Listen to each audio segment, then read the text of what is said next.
Welcome back. इस video के अंदर हम बात करेंगे रिटर्न स्टेटमेंट के बारे में। तो उसके लिए मैं वीएस कोड के अंदर जो है वो चला जाता हूँ। तो मैं यहाँ वीएस कोड में आऊंगा तो यहाँ पे आप देखते हैं कि रिटर्न स्टेटमेंट जो है वो क्या होती है। सो गाइस, जो रिटर्न स्टेटमेंट है उसके जरिए से जो हमारे फंक्शंस होते हैं हम उनके अंदर से जो वैल्यू है वो रिटर्न करवाते हैं। जब हम उनको कॉल करते हैं तो हमें एक वैल्यू जो है वो रिटर्न होती है। सो यहाँ पे मैंने एक फंक्शन बनाया। यहाँ पे आप देख सकते हैं कि यहाँ पे फंक्शन है सम के नाम से, और यहाँ पे जो है वो 2 आर्ग्यूमेंट्स जो है वो ले रहा है। और यहाँ पे जो रिजल्ट है हमने a+b कर दिया और उसको जो है वो console.log जो है वो करवा दिया है। तो टिपिकली जब हम फंक्शन लिखते हैं तो हम इस तरीके से जो है वो लिखते हैं। मैं चाहता हूँ कि यहाँ पे जो वैल्यू हो मुझे सिर्फ रिजल्ट जो है वो रिटर्न हो जाए, या फिर जो स्टेटमेंट है वो मुझे जो है वो रिटर्न हो जाए। तो इसलिए मैं यहाँ पे जो रिटर्न स्टेटमेंट है फंक्शन के अंदर वो मैं यहाँ पे जो है वो यूज कर सकता हूँ। जो स्टेट वैल्यू रिटर्न होगी हम उसके ऊपर अगर हम इसको वेरिएबल के अंदर जो सेव करना है और उसके ऊपर प्योर ऑपरेशन परफॉर्म करना है तो वो भी जो है वो हम कर सकते हैं। तो उसके लिए मैं यहाँ पे जो है उसको मिटा दूंगा। तो अगर मैं यहाँ पे चाहता हूँ सिर्फ मुझे जो रिजल्ट की वैल्यू होगी मुझे वो रिटर्न हो जाए, तो उसके लिए सिंपली मैं यहाँ पे लिख लूंगा रिटर्न।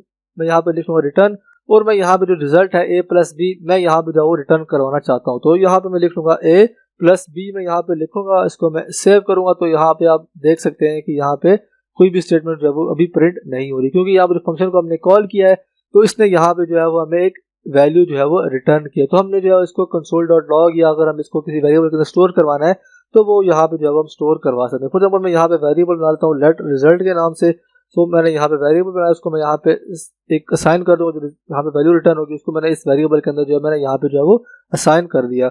और उसके बाद इसको मैं यहाँ पे console.log जो करवा, तो मैं यहाँ पे अगर लिखता हूँ रिजल्ट, तो इसको मैं सेव करूंगा तो यहाँ पे आप देख सकते हैं जो रिजल्ट था वो यहाँ पे जो है वो हमें रिटर्न हो गया है। सो इस तरीके से अगर मैं यहाँ पे चाहता हूँ मैं टेम्पलेट डिटेल्स जो है वो यहाँ पे रिटर्न करवा, तो उसके लिए मैं यहाँ पे लिख लूंगा, मैं यहाँ पे लिख लूंगा स्टेटमेंट इसके अंदर टेम्पलेट डिटेल्स के अंदर, इसके अंदर मैं यहाँ पे लिख लूंगा द रिजल्ट ऑफ, एंड उसके बाद मैं यहाँ पे ए लिख लेता हूँ, उसके बाद एंड, उसके बाद मैं यहाँ पे बी लिख लूंगा एंड बी मैं यहाँ पे लिख लूंगा, और उसके बाद यहाँ पे इज, और उसके बाद मैं यहाँ पे जो a+b है मैं यहाँ पे जो है वो करवा दूंगा। तो उसको मैं सेव करूंगा, और उसके बाद यहाँ पे जो है वो अभी हमें यहाँ पे जो स्टेटमेंट थी रिजल्ट के अंदर जो स्टोर होगी, ये वाली जो टेम्पलेट के अंदर स्टेटमेंट लिखी है द रिजल्ट, ये सारी इसके अंदर स्टोर होगी। तो अभी यहाँ पे आप देख सकते हैं कि यहाँ पे जो है वो हमें इस तरीके से यहाँ पे जो है वो प्रिंट हो रही है। अगर हमने यहाँ पे मल्टीपल रिटर्न स्टेटमेंट अगर यूज करनी है तो मैं अगर यहाँ पे यूज करता हूँ रिटर्न, अगर मैं इसके अंदर दोबारा से लिख लेता हूँ रिटर्न, एंड देन उसके बाद मैं यहाँ पे दूसरी टेम्पलेट के अंदर मैं यहाँ पे कुछ स्टेटमेंट लिख लेता हूँ, मैं यहाँ पे कुछ भी लिख लेता हूँ, मैं यहाँ पे लिख लेता हूँ है।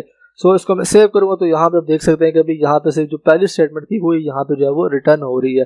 सो अगर हम यहाँ पे एक से ज़्यादा रिटर्न स्टेटमेंट लिखते हैं तो जो पहली स्टेटमेंट होगी रिटर्न की तो वही जो है वो हमें रिटर्न होगी, और उसके बाद जो कोड की एग्जीक्यूशन होगी वो यहाँ पे जो है वो खत्म हो जाएगी। फॉर एग्जाम्पल अगर मैं यहाँ पे लिख लेता हूँ console.log के जरिए मैं कुछ स्टेटमेंट जो है वो console.log करवाना चाहता हूँ, तो मैं यहाँ पे लिख लूंगा है, दोबारा से लिख सकता हूँ।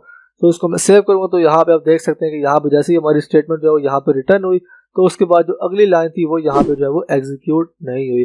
सो जो रिटर्न स्टेटमेंट होती है वो फंक्शन के अंदर वो प्रोग्राम की एग्जीक्यूशन को भी जो रोक देती है, जो फंक्शन के अंदर बाकी कोड लिखा होता है, और जो एक स्टेटमेंट जो है वो हमेशा जो है वो रिटर्न होगी। फंक्शन एक से ज़्यादा रिटर्न स्टेटमेंट जो है वो रिटर्न नहीं हो सकती फंक्शन के अंदर से। ये जो होती है रिटर्न स्टेटमेंट होती है, इससे जो है वो हम फंक्शंस के अंदर जो वैल्यूज होती हैं उनको रिटर्न करवा सकते हैं और वेरिएबल के अंदर जो सेव करवा सकते हैं, और अगर हमें उनके ऊपर कोई और ऑपरेशन परफॉर्म करना है तो हम उनके ऊपर जो है वो परफॉर्म कर सकते हैं।